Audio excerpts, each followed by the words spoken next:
Hello, everyone. I'm Sean, This is Hoon. and we are the Courageour Frights back once again for another movie review. And now we're doing Guardians of the Galaxy Volume 3.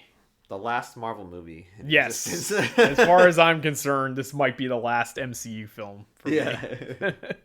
A weird way to end a 15-year franchise, but I guess is how we're going. Yes, exactly.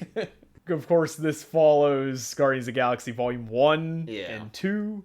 Also, Infinity War and Endgame. Yes. And the Guardians of the Galaxy Holiday Special. Yes, which surprisingly had a lot. Yeah. Between the two movies. Yeah, there was actually... Guardians of the Galaxy Volume 3 actually had a lot of references to the Holiday Special, which is a little surprising. Yeah. So, I guess we'll talk about the actual movie, because that's what people want to hear, probably. Our take on that film. Yes. Guardians of the Galaxy Volume 3 is, like a lot of other reviewers have been saying, that it's a very different feel from the first two Guardians of the Galaxy, and I would definitely agree with that. Yeah. It's much darker in tone. Yeah, that is true. It's very serious. Like, the only humor really was Drax. Yeah, Drax. You know, they had like this typical Drax humor. Yeah, they had Drax. And Mantis are definitely the comedic characters in this. Yes. Yeah, the Drax Mantis team up thing has always been a joke, and that's pretty much the entirety of the Holiday Special too. Yeah. So they're kind of the only comic relief, really. Yeah. The rest of it is very bleak. Yeah, because you had almost like a mad scientist almost. Yeah. It was like a Dr. Monroe. Yeah, guy. Dr. Moreau. Thinks he's like a god, basically. Yeah. It's kind of this guy who does like genetic splicing. Yeah. It gets really into kind of body horror, as well as kind of real world issues of like animal cruelty and animal testing, laboratory animals, like that sort of thing. So like if you're a big animal lover, this movie's probably going to hit you like really hard compared to a lot of films. Yeah. I'm that way, and I was like basically tearing up probably 80-90% of this movie. Yeah. Like this movie's a rough watch if you really like animals. But at the same token, it does do a really good job of getting the point across. It's very emotive. It's probably one of, if not the most heartfelt MCU films, at least for a long time. Yeah, this is definitely... It feels very like old school. It feels like old school Marvel. Yeah. Not the new school stuff. Yeah, it doesn't feel like new Marvel at all, but it also goes into, I don't know, like darker territory than most of them. And aside from like Endgame and Infinity War and stuff, which was like genocide across the universe. Yeah. This also has genocide, though. Yeah, because the guy's literally like, the experiment failed. Let me just kill everything. Yeah, experiment fails. I'm just going to wipe a whole planet of people out. And he's done it multiple times, because he even says that. There's like a line, he's like, when things fail, I just destroy it. Yeah, so the main villain in this is the High Evolutionary. Yeah. And one thing that was kind of weird was that he created the Sovereign, which was that super advanced planet of gold people in Volume 2. I thought it was kind of weird that those were his creation. Yeah, I would think that'd be something he would have just destroyed. But would he, though? Because, like, one of the issues...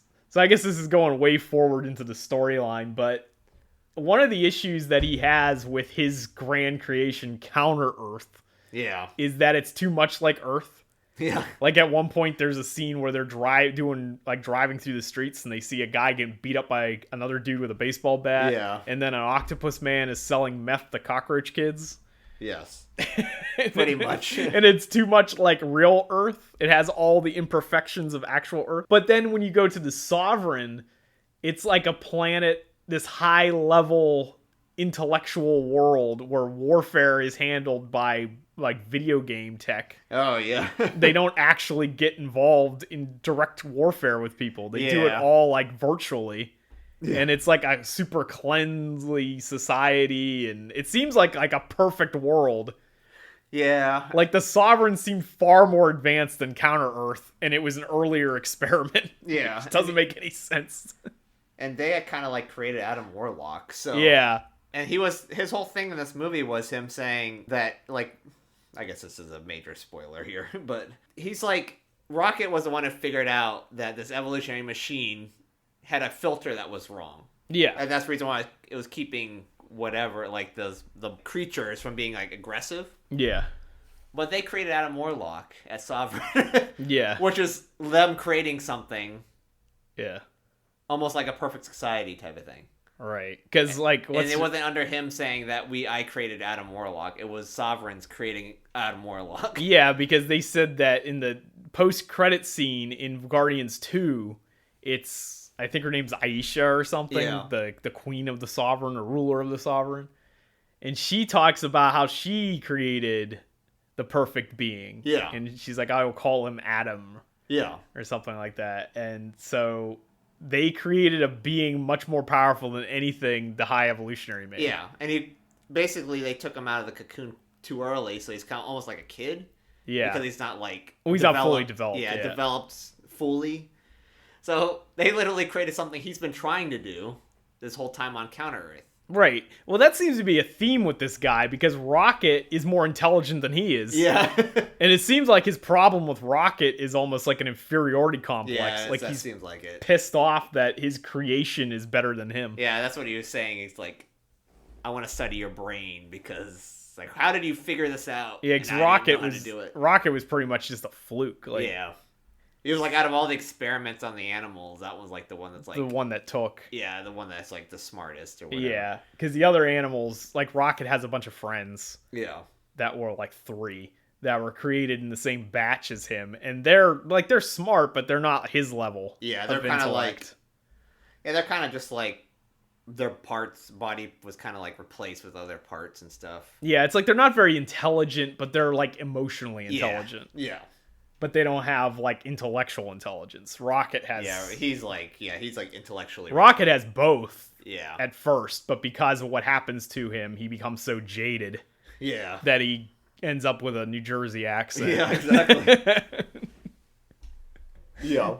But, and then just super violent, even though he wasn't that way at all. But there's a certain event that occurs that causes him to snap. Yeah.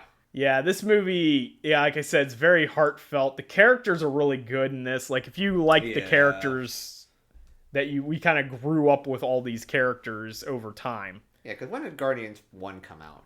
It's 2014, something like that. So this has been to the beginning. Yeah, this has been going on for like 9 years, yeah. I guess. Because Guardians of the Galaxy, I think, was the 10th film in the MCU. Oh, okay. But let's start off the Cosmos stuff. Yeah, this was kind of the beginning of the cosmic stuff, unless you count Thor. Yeah. But Thor and the Guardians have since intertwined and should have more, I think, to the detriment of Thor Love and Thunder. Yeah. Because in Infinity War and Endgame, they set up the Thor being part of the Guardians thing. And then Love and Thunder, they do it for 5 minutes and then they're done.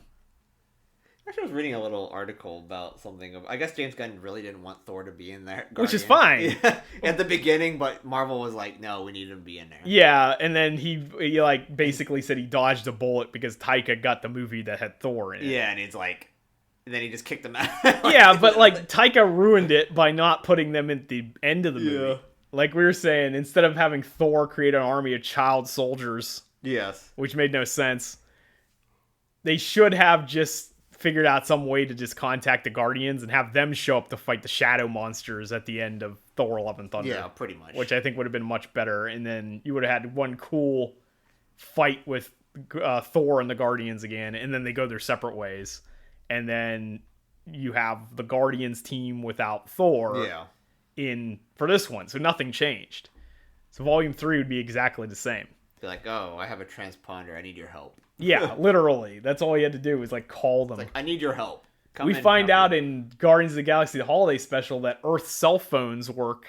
Yeah. Between nowhere and Earth. Yeah, I mean, like 40 billion light years or whatever. Yeah, Kevin Bacon called Sarah Sedgwick or whatever her name is. Yeah. Pretty much. So, yeah, like that was dumb in Thor Love and Thunder, but there's many things wrong with Love and Thunder. That was your kickoff movie for... Yeah. Or was it the kick? I don't even remember. I don't know anymore. The phases start and end anymore. Who knows? Things. I don't even know what phase we're in anymore. We're in the Kang, the non-conqueror phase. Oh, yeah, we're in the Kang, the Conqueror phase, which he maybe... beat himself. Yeah, he defeated himself and got him kicked out of... Potentially kicked out of Marvel. Yeah, pretty much. Who knows what's going on? Now we're in the writer's strike phase. Yeah. So, like, Blade just got canceled at the time of this recording. Yes. But I think they mean postponed.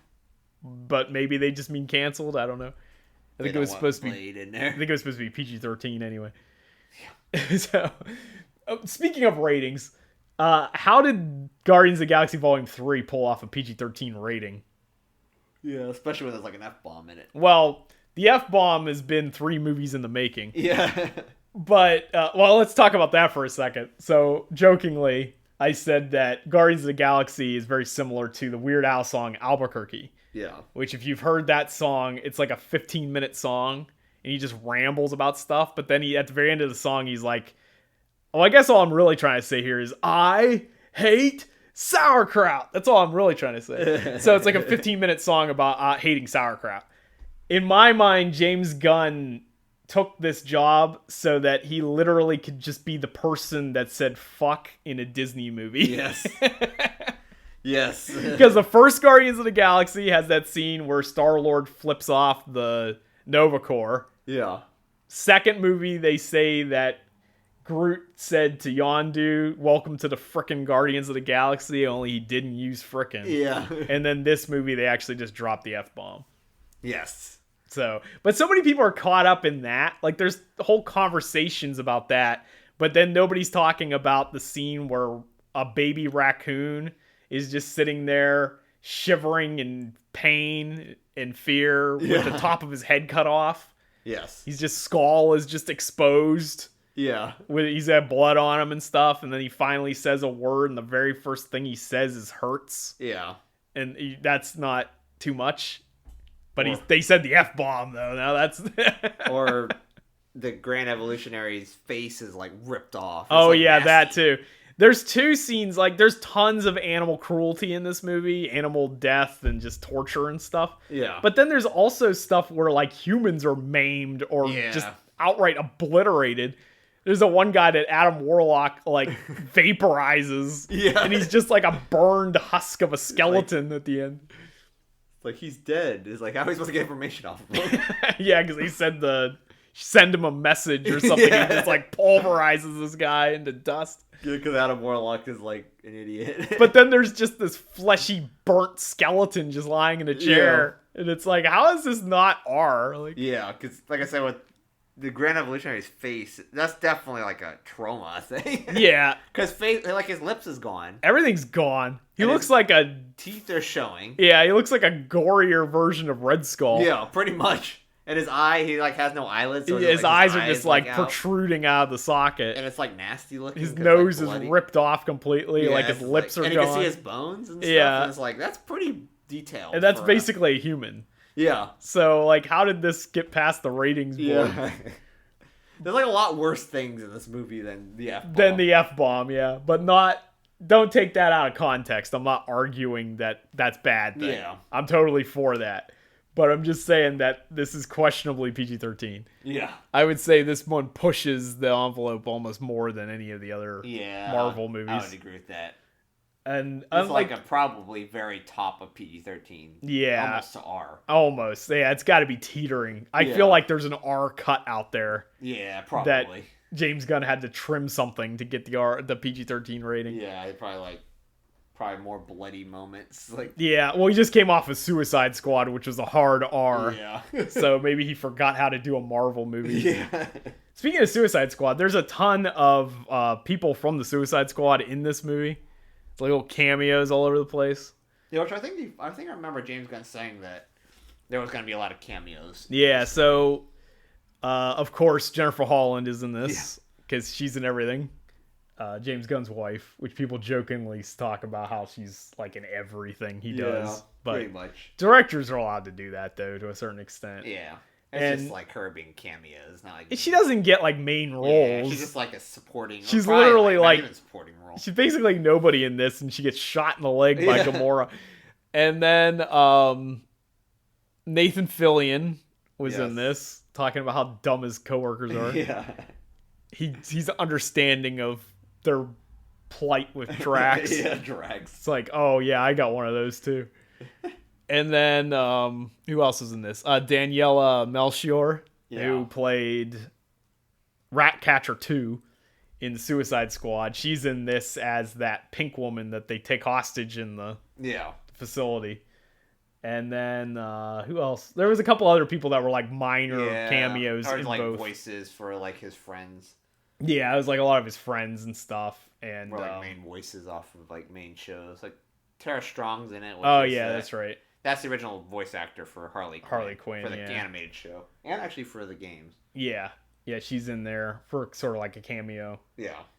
James Gunn himself cameos as like a weird, twisted mutation. Yeah, he's like one of those failed experiments or something. I was like, what is it's like that? a blob of flesh. Yeah. Why is that thing still alive? Yeah, I know. He like executes everything with a minor imperfection, but this thing that's literally just limbs with a face as like part of its body. Yeah. It's like that thing from All Real Monsters. Yeah, basically. Like that with the eyeballs that holds its eyeballs up. Yeah, that thing's that's alive still. Yeah. All the main Guardians are here. The Guardians team keeps growing. Yeah, there's a lot of... So now we've got all the main people, except for Gamora, of course, because Gamora died in Endgame. But then we ended up with the new Gamora, but she's kind of a jerk. Yeah, because she's a future Gamora or like different timeline? No, it's a past Gamora. Or past Gamora before. It's the Gamora from 2014. Okay. When Thanos, the other Thanos. Yeah, the non-Thanos. When the Thanos that doesn't have any actual compelling motivation shows up.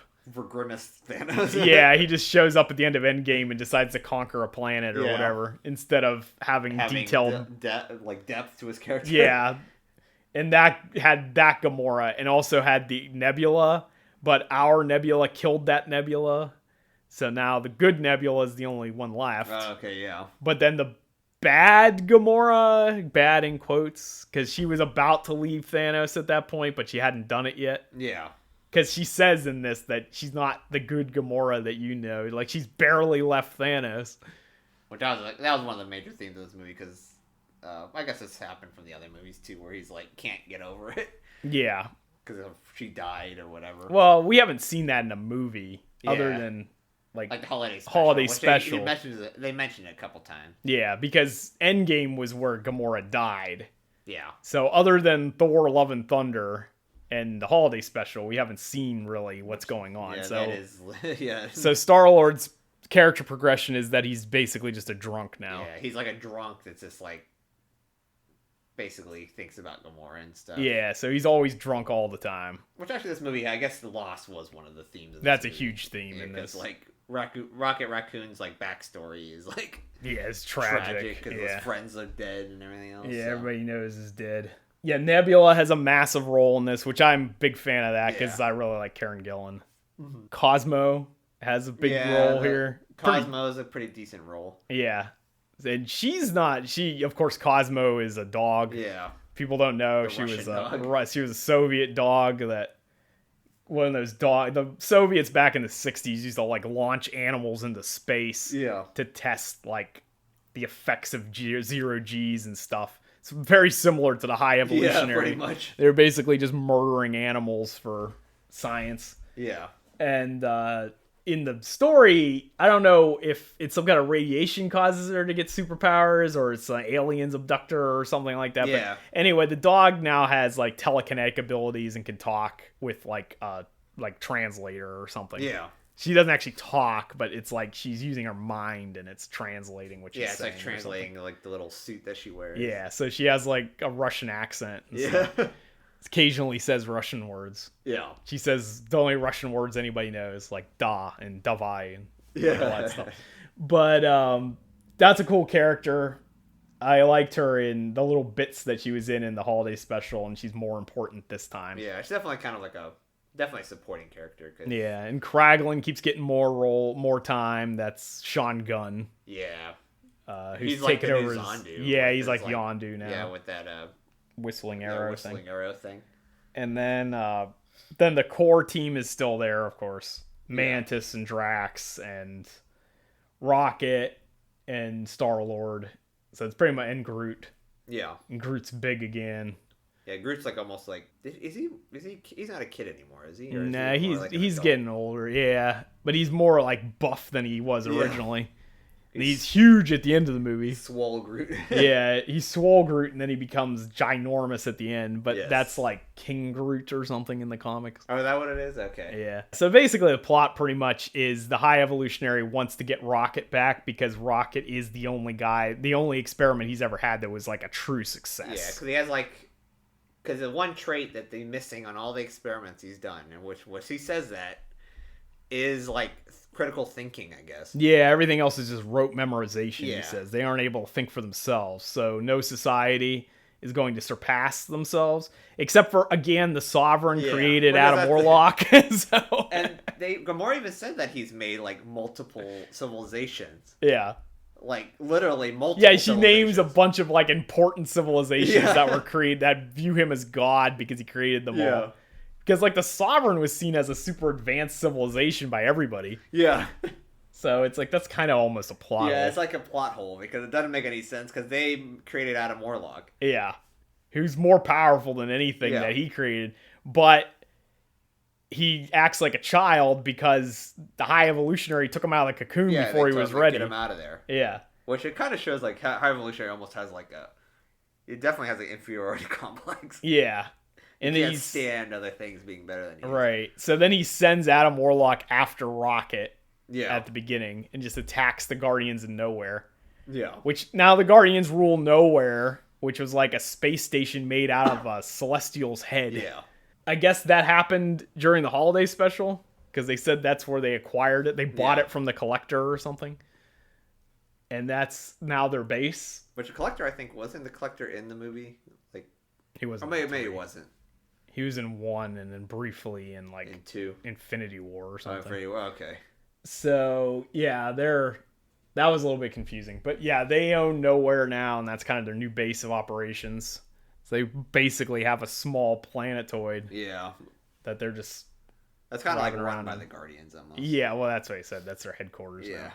Adam Warlock attacks them at the beginning of the movie. We don't know who he is, but they explain, which... That's actually kind of good because the dude just comes out of nowhere and attacks Rocket. Yeah, he just comes out and fights. Rocket wouldn't know who he is, so it's better that who is this guy? Yeah, it's better there's no introduction. Literally, he's getting beat up this whole movie. Yeah. So then Rocket almost dies because he's severely injured by Adam, and then they try to resuscitate Rocket, but then they find out that there's like a failsafe built in that prevents you from tampering with anything in his internal like organs or anything like that. Like, owned by the corporation or whatever. Right, so you can't like OrganoCorp.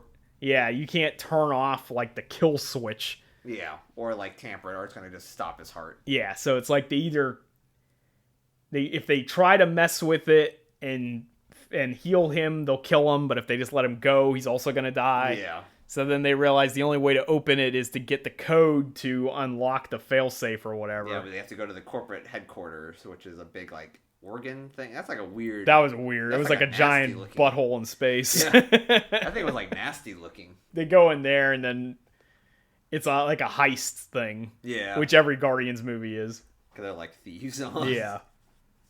And then they eventually get that and go back to Rocket, but then it's like complicated. Yeah. I'm not gonna give every detail away on the movie, but that's kind of the gist of it. So Rocket's like that's the start. Rocket's pretty much in a coma like 90% of the movie. So that's where you get most of your backstory from Rocket because he's remembering remembering his past basically. He never talks about it, but this is how we've learned why Rocket is the way Rocket is. Right. So yeah, and that stuff was where most of the emotional scenes are. Yeah. And like personally, like I've said before, my favorite character is Thor. But I think my second favorite character in all of the MCU is Rocket. So having the movie focused on him was cool. Yeah. But I really like Nebula too. So I like that they put more focus on her as well. Yeah, because she's like the Gamora figure now. Yeah, she basically is like Gamora. Is kind of like a secondary character now. Gamora is kind of a dick. Yeah. That part's funny though, when Star-Lord's like, yeah, she came back, but then she came back as a dick. Yeah. And then Nebula's like, you left out some important parts, but that is the gist of it. Yeah. So like she agrees that Gamora is a dick. Yes. But like Nebula has pointed out, Gamora's always been that way. Yeah. Like the Gamora that Star-Lord knew was very different than the typical Gamora. That was like where she was having a change of heart and all this stuff. She was always horrible before. Yeah, because she's like a Thanos' daughter. Right. And there's a reason why Nebula is so messed up. Because she kept getting all her body parts replaced. Yeah. And it was because Gamora had to win all the time. So every time Nebula lost, she had another body part replaced. Yes. And she blamed a lot of that on Gamora. Yeah, and I think that's from the first movie? Second movie. Okay. Yeah, because that one's another emotional moment, I think, in the second movie, because that's when she reveals that, like, Gamora yells at her because she keeps attacking her. Yeah. And she's like, are you serious right now? Like, you just always have to win. And then, again, Nebula's like, no, you're the one that always had to win. I just wanted to assist her. Yeah. So, like, that's where you start getting more depth in the character, which is something James Gunn's really good at doing, is taking little-known characters that have, like, maybe have a little strong backstory in the comics, but maybe don't. Yeah. And either way, general audiences don't know it. Yeah. And it kind of allows him to have, like, a blank slate to work with. It's almost like creating your own characters from scratch. And doing it in a short period of time. Yeah. Because you only have 2.5 hours. This movie was 2.5 hours. I think all the movies were pretty much 2.5 hours. Right. And being able to put at least some depth to these characters. Yeah, I think all three of these movies are really good. A lot of people crap on the second movie, but I like it, too. The Guardian series, at least with Marvel, that one's... Out of all the Marvel movies, I think this one's pretty... It's up there. It's almost like Captain America level.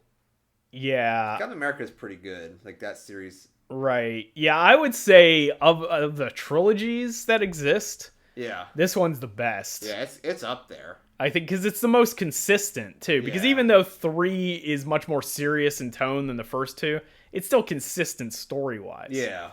Because this stuff about Rocket's been being set up since the first movie. Yeah. Because they had a couple of different things. They were like, oh, this is what happened. Yeah, because there's a part when they get arrested at the beginning of the second movie, and you see Rocket without his shirt on or something, and all the implants on his back and stuff. And that's why, like, Star-Lord's looking at him. Yeah, Star-Lord's looking at him in that one scene, and he's just like, what happened to this guy? Like, why is there the implants? All these right? Like, he knows, like, he doesn't even know who Rocket is, and he almost feels bad for him in that one moment, just seeing what happened to him. And now we get to see it all. Yeah, and to see where this comes from. Yeah. So there's more depth in there. And there's a part in 3 where Nebula sees what's happening to him because they have the data files. Yeah. And they see all the experimentation on Rocket. And then she's like, she starts tearing up and is like, this is worse than what Thanos did to me. Yeah. So, like, there's a couple moments in there that you get a lot of emotion. And Nebula's really close to Rocket. Yeah. And you see that, like, with the holiday special and stuff. And you got that a bit in, like, Endgame and Infinity War and stuff, too. Yeah. You got to see more of the team there. So I guess the Russos could write the Guardians pretty well. Yeah, I probably could. Because Infinity War and Endgame both seemed like the regular Guardian stuff. Like, it was in the same style as James Gunn. Yeah. They probably... I wonder if they got some creative... They probably got something from him. But, yeah, they didn't really miss a beat in that. I'm trying to remember how... So they were pretty close in the... Because I haven't seen any Infinity War or Endgame since it came out. Yeah. But those are almost like Guardians movies as well. Because, like, half the movie is dedicated to the Guardians. With the exception of Star-Lord punching... Well, they talk about that in this movie because he says that he got so pissed off when Gamora died that he almost killed half the universe. Yeah. Or he did kill half the universe. And they had to bring it back. Like, that's how much he cared about Gamora, is he killed half the universe because of it. So they do mention that it's his fault that he caused all these Star-Lord says that it's his fault that everybody died. Yes. Probably adds to his drinking problem. Yeah. Because even though they rebooted the universe, he still caused half of the universe to die. And he remembers it. Yeah. So, but he does blame himself for that too, which in that case is rightly so, because that was him that screwed everything up. But yeah, there's but outside of Gunn and maybe the Russos, I'm not sure if there's too many people out there that could write with Marvel them the same way. Especially the way Marvel is now, I don't think they could do it. Yeah. It's almost like, because like, I guess this is the very end of the movie where, you know, when they say, like, the Guardians will be back. This one just said Star-Lord will be back. So that means the Guardians is, like, over with. Like, I'm taking it as being over with. Well, yeah, the original team is done anyway. Yeah. So, yeah, I guess we'll talk about that briefly. Spoiler, well, I mean, we've been spoiling everything. Yeah. But spoiler alert, nobody actually dies, which possibly is detrimental to this film. Because they almost made it sound like people were going to die. Although they actually joke about that weirdly in the holiday special. Yeah. Because they talk about that Christmas story, and then Drax is like, I hate stories where everyone lives. Yeah, exactly. And they filmed that while they were making Volume 3. Which is like you pointed out, because it's like a Disney Plus short, but it has fantastic production value. Production quality of this is almost like the movies. Like it probably is the same thing as the movies. They must have spent, I don't know how much money they spent on that holiday special, but it's like, it must have been pretty high. Yeah.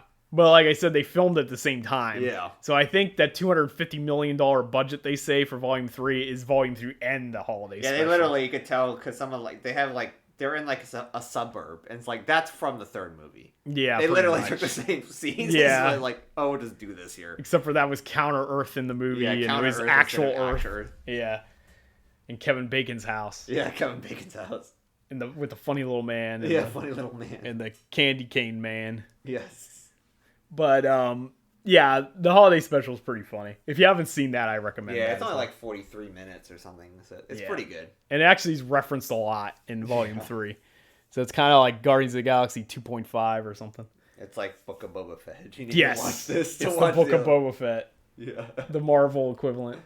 But anyway, back to the ending of the movie. So everybody lives. Peter goes back home to Earth, finds out his 90-year-old grandpa's still alive. Or whatever he is. Yeah. And then he's just mundanely sitting around eating cereal. Yeah, it's literally, he's like...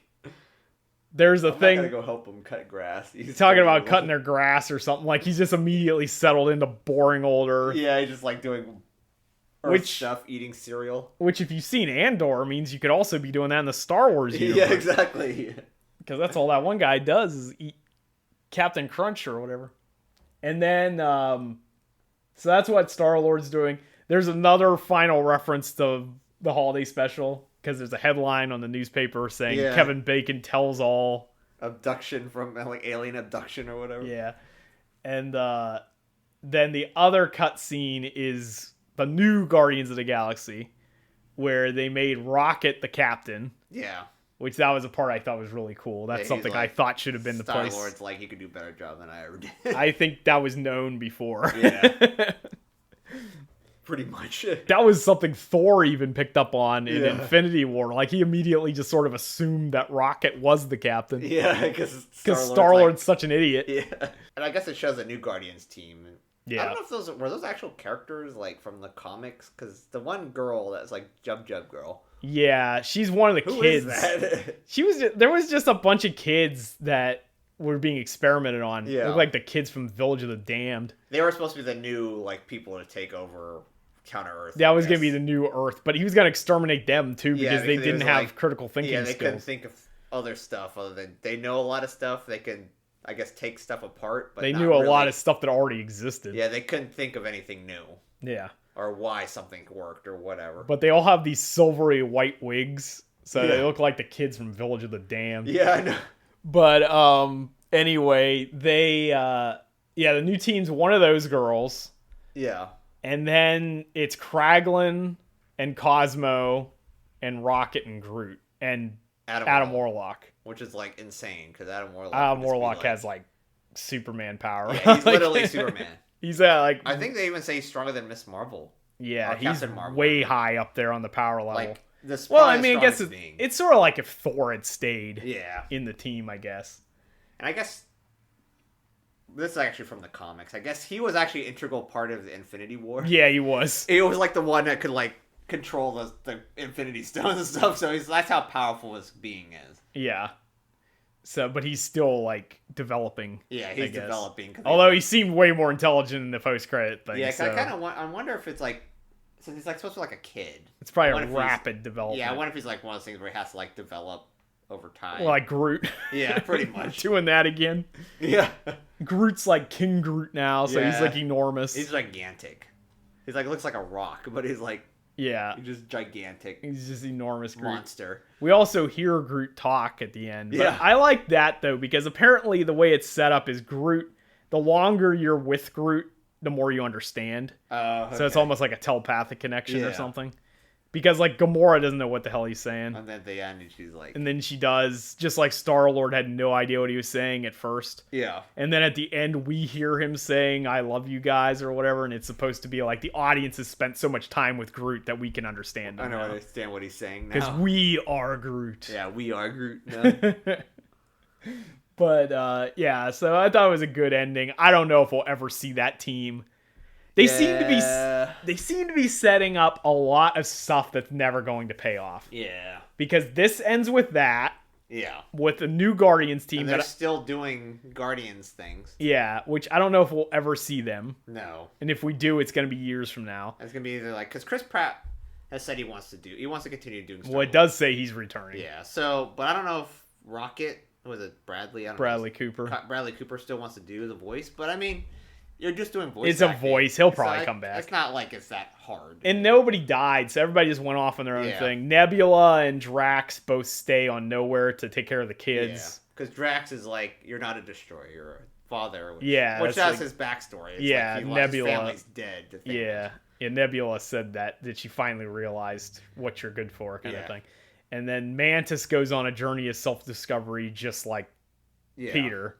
Because she's been with wherever and just doing whatever. She's just been with the ego the whole time until she joined the Guardians. They've been doing what Guardians do, and this is like she doesn't have her own purpose. Like she needs to find her own thing to do. Yeah.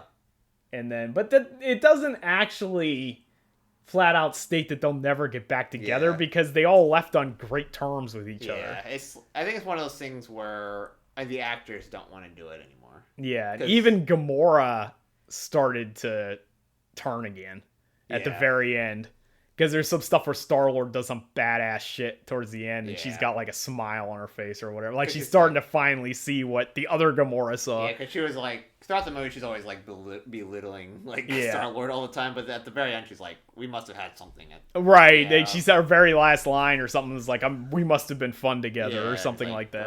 Great. So like that I could see. But that's down to whether or not the actors want to come back. I know Zoe, Saldaña. Saldaña. She specifically said that Marvel movies. The only bad thing about Marvel movies is you can't grow as an actor. Yeah. Or an actress or whatever. Your character stays the same. Yeah, you can't really grow. Which they kind of did that with this movie. They kind of changed this movie did do different stuff with the character though. She's like almost like angry. It's like an angrier person. Right, because she's earlier in the continuity. This is what Nebula saw for all those years.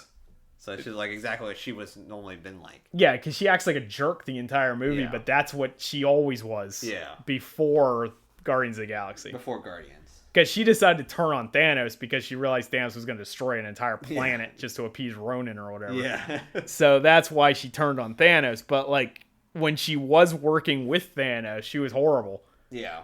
And everybody wants to kill her because she's like Thanos' assassin or whatever. Yeah. Everyone hates her because she's an assassin. She's like killed. We never saw her like past. Yeah. Nebula did. Nebula grew up with that. Yeah. So sisters. Yeah. So like how Star-Lord always wants Gamora to love him. Yeah. His is romantic love, but Nebula has the same deal, just with like a familiar type love. Like she wants to just be your sister, and she always treat her like crap. Like platonic love, I guess. Yeah, but it's like she just wanted a sister, but Gamora had to win all the time, and that's why Nebula got ripped to pieces. Which is probably why she's so close to Rocket, because they have a similar backstory. But I don't see why Rocket wouldn't continue to hang out in Nowhere. Yeah, because since that's their headquarters, he probably just like it's like out there. Nebula and Drax are basically in charge of Nowhere. Yeah. But the Guardians of the Galaxy headquarters is Nowhere. Yeah. So like when when Rocket and the team aren't on missions off-world, wouldn't they be docked in Nowhere? Yeah, they're there. So I would say that Nebula and Drax probably are still team members of Guardians of the Galaxy. They want to like join with them or something. And then Mantis is just going off on a trip doing whatever, but she may come back. Yeah, it'd be like, oh, after I've learned what my purpose is, I guess. And then how much is Star-Lord gonna sit there and talk about cereal and I can't imagine. Someone that's been like saving galaxies a lot of times wouldn't be wanting to just sit back. You think you'd at least want him in the Avengers? Yeah, because he has all this like alien knowledge, and he's pretty good at like technology because he can like break into places. Yeah, his tech level's good. So it's kind of like he's like Ant-Man but better. Yeah, but he has like fighting skills. Yeah, Ant-Man sucks. Except Ant-Man beat Krang, or not Krang. Krang. Krang is dead too. So maybe he. No, that's true. Yeah, Krang died this year. He died in the last comic. Yeah, Ninja Turtles villain is done. But yeah, Kang might be done anyway. Yeah, Kang just beat himself. How much you want to bet because of the writer's strike, especially if the writer's strike goes on for like a year, that they just scrap the whole Kang thing and have a totally different Avengers plot? Yeah, because technically Kang is like done. Well, they beat him in Ant-Man. They killed him. Like one of the evil. Yeah, they could just say he's dead. Like, literally, he's in that little quantum thing, like dying. I know they did a post-credit scene with a million Kangs, but like we just said, the Guardians of the Galaxy post-credit thing may not go anywhere because we don't know if those characters are returning at all. The Thor: Love and Thunder post-credit thing certainly goes nowhere because you really think they're gonna make a movie about Thor and his kid? Yeah, that's not gonna happen. I doubt that's happening. And I guess the only other one you have Kang with. I guess Loki, because that deals with Kang, but a different version of Kang. Yeah, but watch them kill him at the end of that, he's too. Probably going to die, because he's supposed to be like the Kang that connects the other Kang with this Kang. Yeah, but now that Jonathan Majors is basically canceled and possibly going to prison. Yeah, because he like beat up his girlfriend. I don't think anybody's going to want to work with him. Yeah. How can Disney work with a guy that like beats his girlfriend or whatever? Like, it's going to be kind of like, I think after this, it's going to be like, with DC and the Flash, Ezra Miller's probably done. Yeah, probably. Because they had to just release the movie because it's like $500 million, probably $1 billion, whatever it is. I don't know how much it is. Whatever's going on with that, yeah. So I think that's gonna be one of those type of things. It's like probably after Loki, they scrapped the idea. Yeah. Yeah, I'm like torn about what I want to see in the future though. And the only thing is, like, I don't know what Marvel can do except Galactus. Yeah, but that's not even on the table right now. Unless they replace Kang with Galactus. Because Adam Warlock almost looked like the Silver Surfer at one point in this movie. Yeah. Like, they could be like, oh, here's a Silver Surfer. Yeah. Because that's a big part of Galactus. Yeah. And Galactus is almost like... Isn't Galactus kind of like a... Well, they do have the Fantastic Four coming up. Which that may be the big event.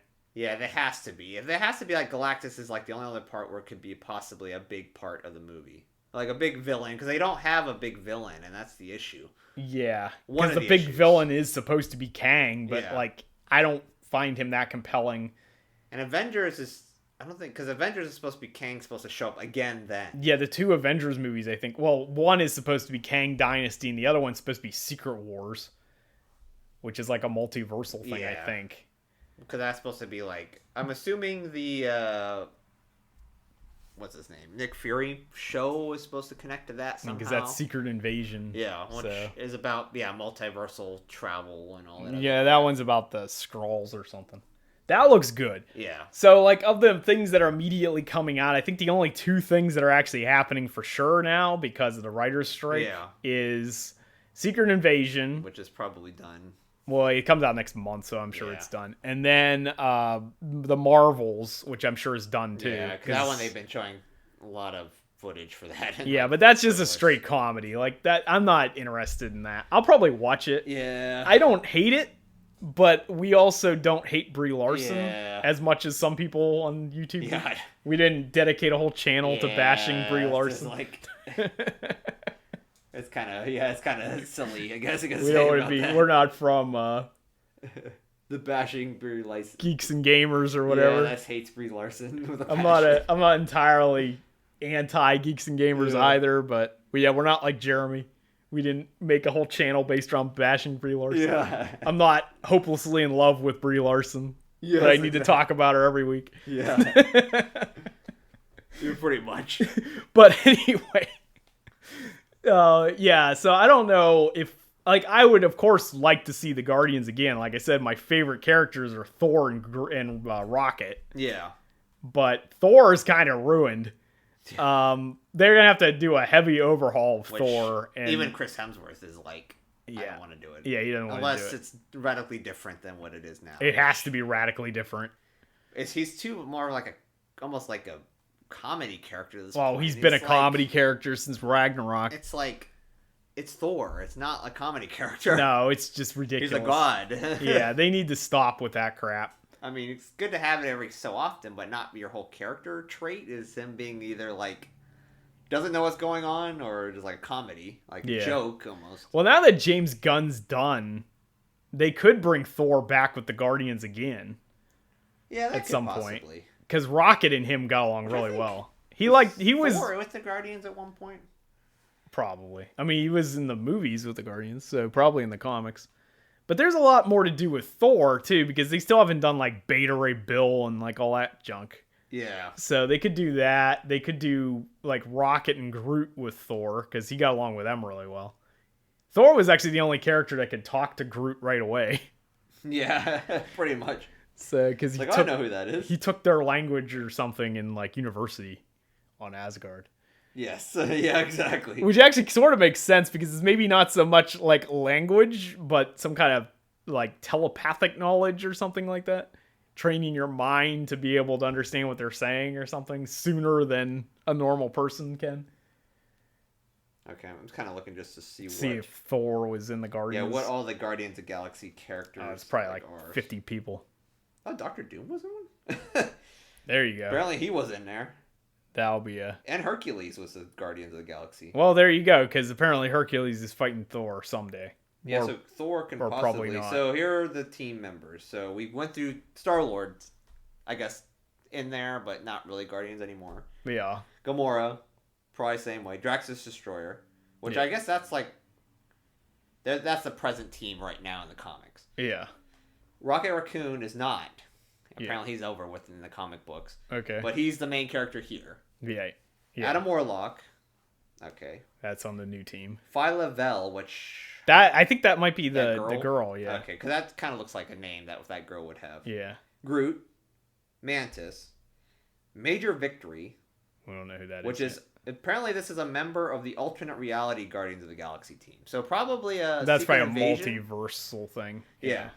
Bug, which is another one in that alternate reality thing, which probably is like a Mantis part.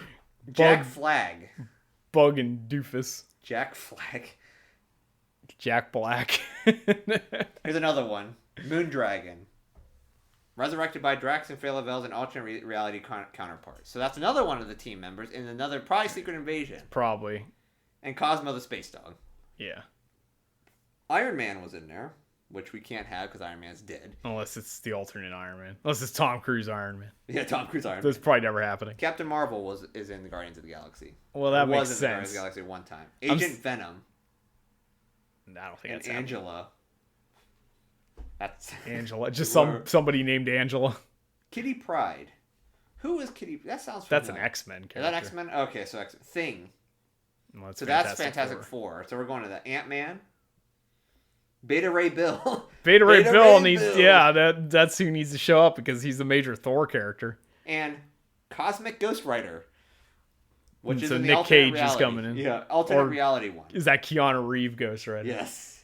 So that's another awesome. So they can probably, if they want to do Secret Invasion and have Guardians in there, they could probably take these characters. Well, they'll probably bring them in for Secret Wars, or like maybe even the Kang Dynasty if that's still happening. Yeah. I would imagine the Avengers movies might bring in the new Guardians team. Yeah, be like, oh, here's another Guardians team from another universe. And if Thor comes back, it probably would be for the Avengers movies too. And here's like the final. This is like, I don't know what fresh start means, but so you have Nova, Marvel Boy. Hercules. Nova. I think Nova is actually that dude from the first Guardians of the Galaxy. Yeah, because I thought the Nova Corps was there. That Roman Day guy or whatever, I think is Nova Prime or something. That guy that Dr. Steve Brule. Oh, okay. That guy, I think, is one of the Nova guys in the comics. Like, the name is his character name. Okay. So they basically use a character already, but just... Yeah, well, nothing happened to him. He's still around as far as we know. Although, like, I'm like 90% sure Thanos destroyed Xandar. Yeah. So are those guys all dead? Yeah, I'm pretty sure. Just kills everyone. So Marvel Boy. Marvel Boy. Hercules. Super Skrull. So this is like going into the Secret Invasion stuff. Because the Yeah. Skrulls are that. Yeah.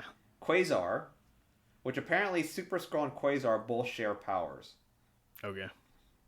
Hulkling, Wiccan, and Doctor Doom. So you have your mixture of Fantastic Four in here.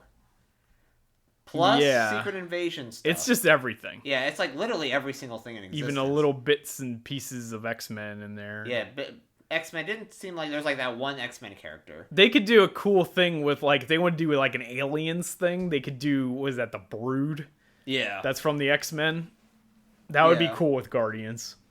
But the only reservation I have is if it's not James Gunn. That's what I was going to say. Like, I want to see more, but do I? Yeah, can anyone else do it other than James Gunn? Because James Gunn has like an encyclopedic knowledge. We know Taika can't do it because he had 5 minutes with him, then dumped it. Yeah, dumped it because they didn't know what to do with him. Yeah, which is stupid. Which you could have, like I said, we could have just put him back and fight the final scene. And be right, like, that would have been fine. It would have fixed a big chunk of the problems with Love and Thunder.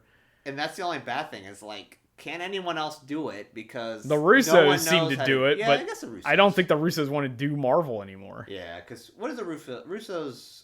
Were they more like indie developers, or are they? I'm not sure where their origins came from, but they did some of the best MCU stuff. Yeah, because they did Winter Soldier, they did Infinity War, they did They Endgame. probably they've done it so long, they probably just don't want to do it anymore. Well, now they do projects for like Netflix with all the actors from the MCU. Isn't that the one with Extraction with Chris Hemsworth? Chris Hemsworth is in it. Yeah, and they did another action movie with like Chris Evans. Yeah, all the Chris's, they just take them. Yeah, they just take all the Chris's. And Chris Pratt. Yes, Chris Pratt's just dominating the box office again, which is hilarious because everybody wants to cancel him all the time. Everyone hates him for some reason. For some reason. It's like, I don't get why everyone hates him so much. But... He posted a picture of his toe or some shit on Instagram recently. They said to take it down. And everybody was like, what the hell is this? Catherine Schwarzenegger, his wife, was like, what the hell? I just got to show my toe on there. It's just like, what is this? Get this out of here. What's your toe, dirty toe doing? Take that down. But... that's the thing is, like, if we're thinking about that, I don't know. But despite everybody hating Chris Pratt, he's, like, dominating everything. Because he's Mario. Mario, yes. And he's Star-Lord. So he's the two biggest movies right now in theaters. And he did... both of which featured No Sleep Till Brooklyn. Yeah, I know. That is true, actually. They both had that in there. For some reason. It doesn't actually... that's one thing I'd take some points off for this movie. Yeah. The music's not as good as the first two. Yeah. And it's just, like, random music. It doesn't play into, like, the emotions or whatever. Like, it had the first part was kind of emotional, and then it was, like, nothing after that. Because the first two have fantastic music choices. And the three's just, I don't know. Nothing really stood out except for No Sleep Till Brooklyn. Yeah. And I only paid attention to that because it was a big action scene. And because the Mario movie also used that. And it was a Chris Pratt thing. And he had Jurassic Park, or Jurassic World, even though... well, that's done, I think. It was done, but it still was made a lot in the box office. Yeah, those made billions. Within like a year. It was like within the year, I guess. Yeah, each one of those movies made over $1 billion. Yeah.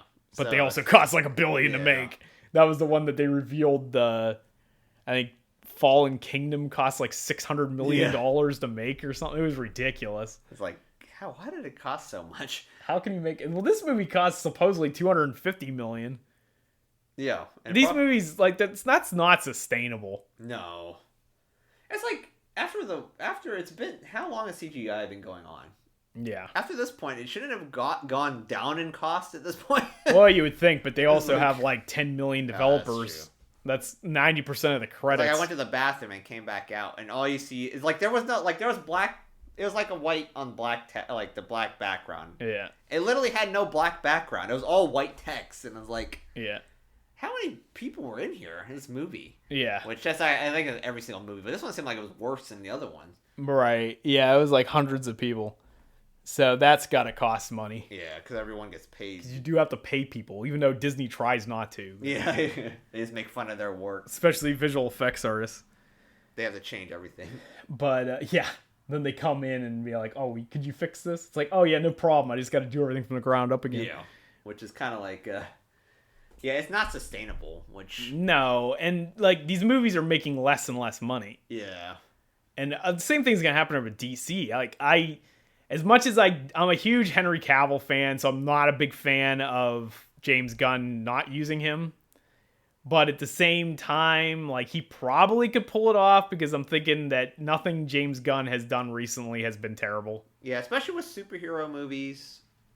He knows his stuff. Yeah, so he probably could make it work, but our general audience is going to flock to see it. Yeah, and this movie, I think, opened $114 million, which is lower than the second movie, which was like 165 or something. Yeah, this movie's worldwide was 266, but it's like higher than the first movie, but lower than the second, but it's also got a higher budget than either of those. Yeah.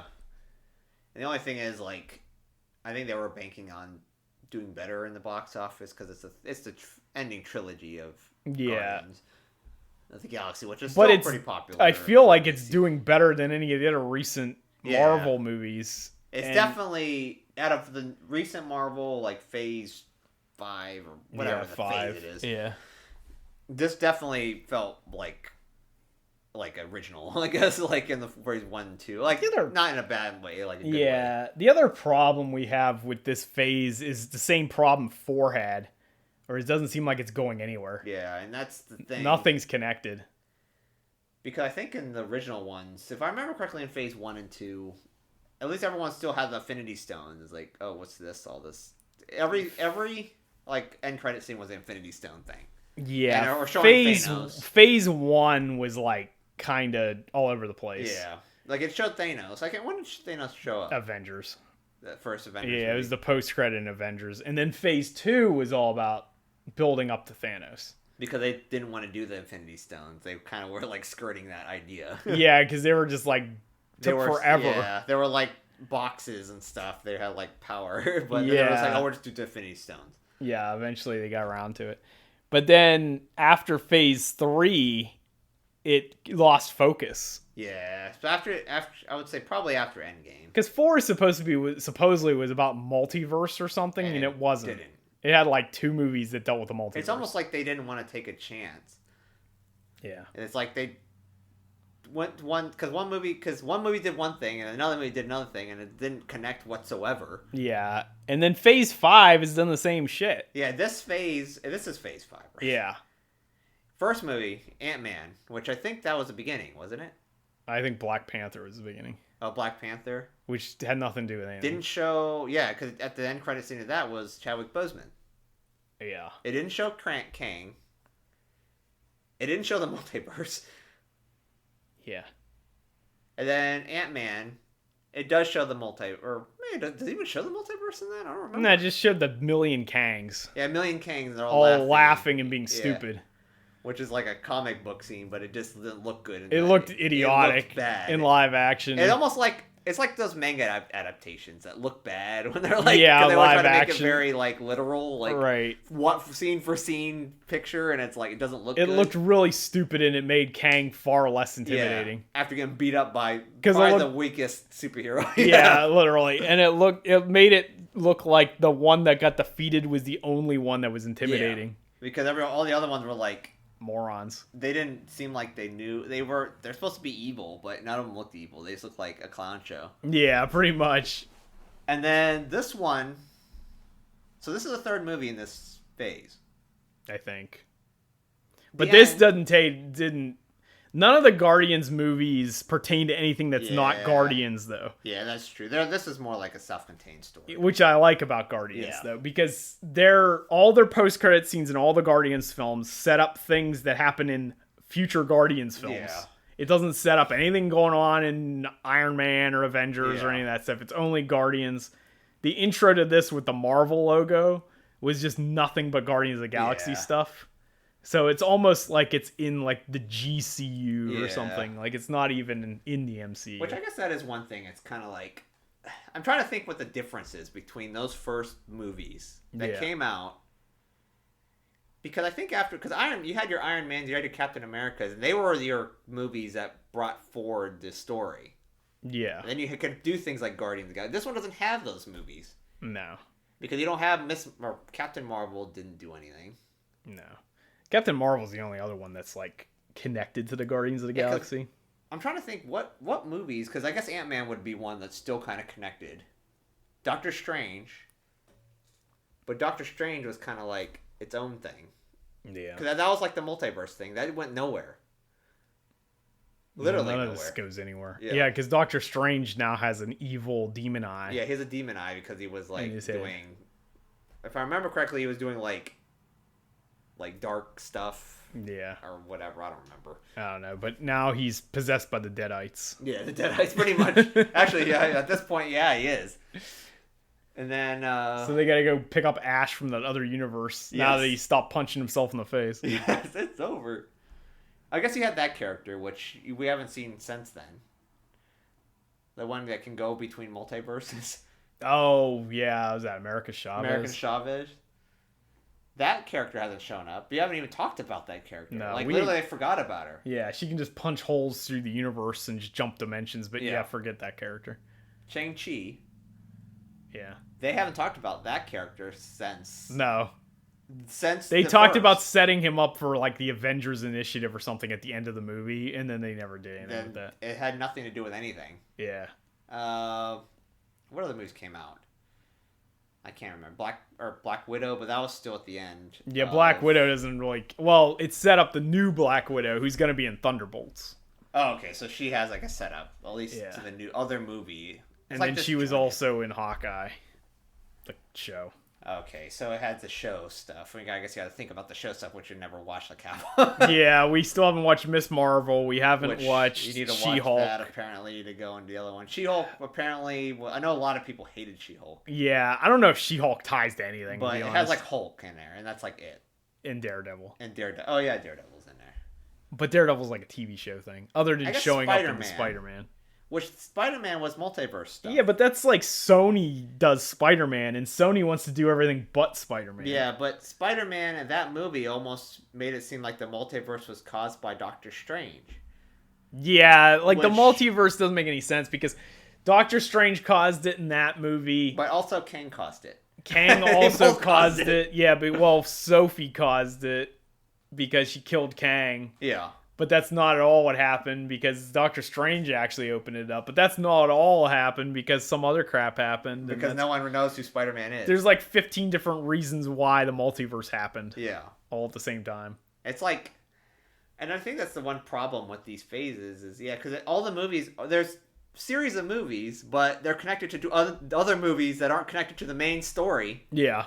And I think that's the issue. And then the Guardians exist like their own pocket. Guardians has their own thing, but they've always been like that. Yeah. So I guess I can kind of forgive them on that one. But all the other stuff that's supposed to be your build-up movies are building up for other movies in their franchise. Yeah. But not the whole picture. And it seems like the post-credit scenes for the last few are going to go nowhere. Yeah. Because like the Wakanda Forever one, okay? Like the post-credit thing was introducing that T'Challa had a son. Yeah, and he was King T'Challa's son. I was like, was he going to be Black Panther now? What's the point of having Shuri as the Black Panther? Everyone hated. And he's going to be the Black Panther in 10 years when he grows up? Yes. Like, you have to do that fight and get killed. Go fight on that waterfall and die. From whatever that guy's name is. I forgot his name. M'Baku. Yeah, M'Baku's just going to hit him with his club. And with that Rafiki stick. Yeah, just kill him in one hit. It's like, oh, you're going to fight M'Baku. That was so stupid. Her character is just bad. Yeah, I hate that character. Because she's like the most unlikable character you could possibly have. Yeah, she just wants to kill everything. I guess you have Ironheart. Yeah, but who cares about that? Which is supposed to be like Iron Man. I'm assuming she's supposed to be like Iron Man. Yeah, she's the new Iron Man, and that is getting its own show. Yeah. And I guess we have to see what Fantastic Four is going to be. That's probably the last big hope for the MCU. And Blade, which is now currently canceled. I'm trying to, because there's no main villain, again. No, it's supposed to be Kang, but, is it? Kang seems to be just a weakling. Yeah. Is Kang really the big villain? No. He beat himself up. They're gonna, mysteriously, that's all gonna vanish after the writer's strike. Yeah. And then we're gonna get, a new Avengers movie that's gonna be based off of Fantastic Four and have Galactus or something in it. If they use Doctor Doom. Yeah, they could do that. Doctor Doom is he's an iconic villain. Allegedly, Doctor Doom was supposed to be part of Wakanda Forever, but then it got cut. I guess he was supposed to be behind the research station or whatever they had. That would be kind of like cool. He was supposed to be finding vibranium in the ocean or something. Because it's kind of like...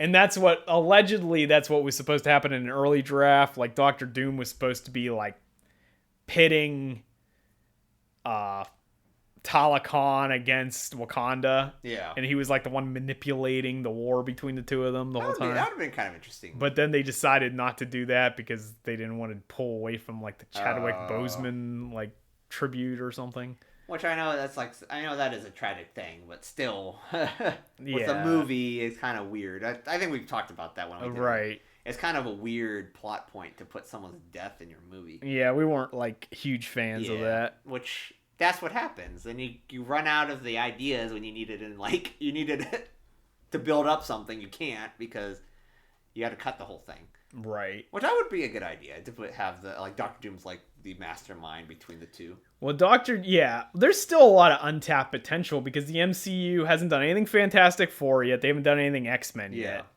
And if they want to continue on the cosmic thing in the Guardians, they could be like, oh, there's a Galactus could be something. Yeah.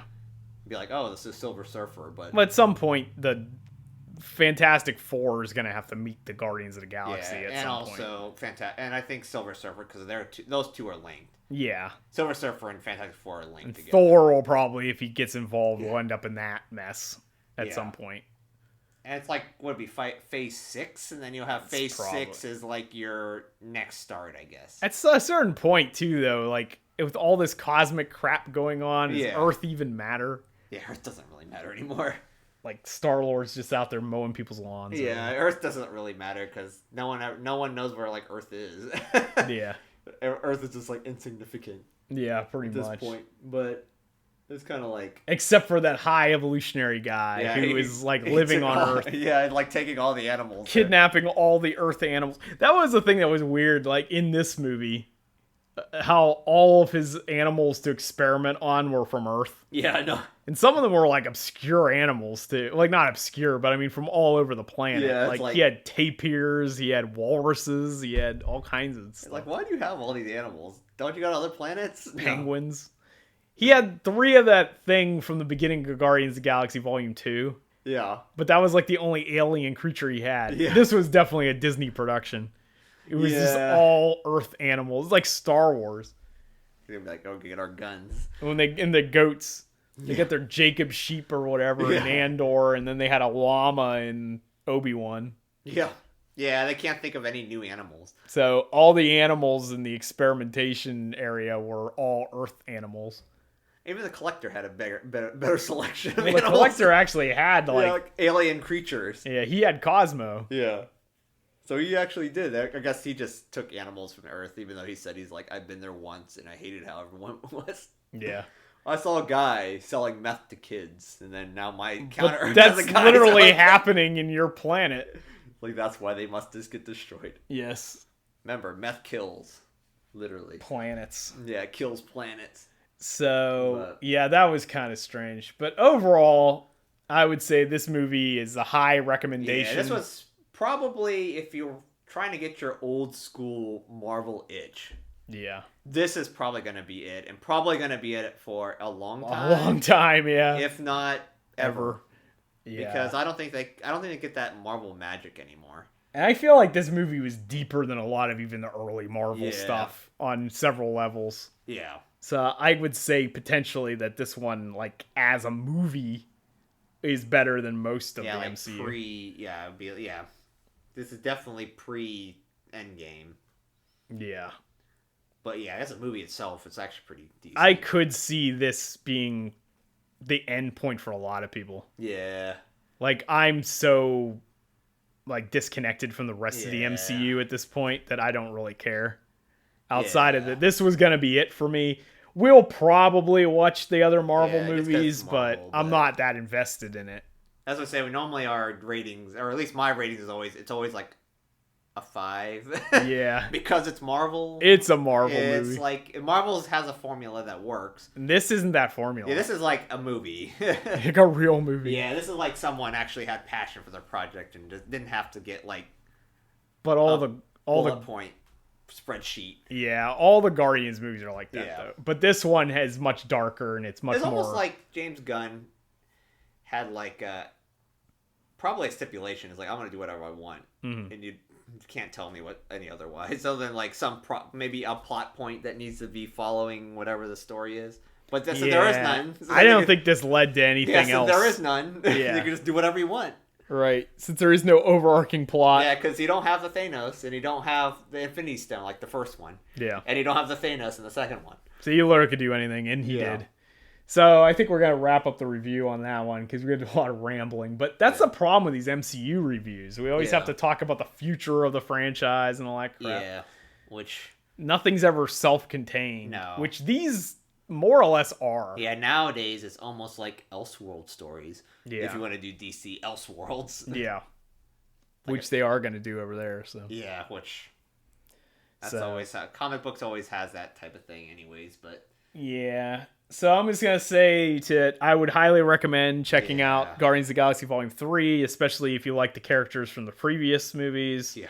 And I'm cautiously optimistic about the DC under James Gunn. Yeah, I do agree with that. I feel like it could work, but I also feel like people aren't going to rush to the theaters to see it either anyway. And I think it's a self-inflicted wound more than anything. Yeah. At this point, because streaming services and all that other crap. I think the biggest problem is streaming. That didn't exist when Guardians of the Galaxy 1 and 2 came out, so that could be taking a huge chunk of profits. Yeah. Which, I guess if we ever do like a podcast or something, or do our podcast, go back to our news podcast. We'll probably talk about it, or I don't know. Yeah, we'll get to it eventually. We'll get back to that someday. That's we're planning a big trip to Asia in like a month or so. Yeah. But like when we get back, we're thinking about maybe starting again. Starting up that, maybe going back to doing Twitch stuff again. Yeah. Because we've probably just been doing nothing but movie reviews lately. Yeah, because I think we both have ailments. Yes. We were both like dying of illnesses. Yeah, I finally built an immunity to American school children, so. It's like... It was like literally every other week. It was bad. I was sick from like July until now. And then the days you weren't sick, I was sick. You were sick, yeah. So that's kind of like... Yeah, so hopefully we'll get all that stuff going again, probably maybe in July or something. Yeah, so we'll see where we're going. We'll see what's going on. So I think that's going to do it for this review of Guardians of the Galaxy Volume 3. Definitely go check it out. And if you like this video, give it a like. Consider subscribing for more content like this in the future. And you too could feel the strength welling within. See ya. See ya.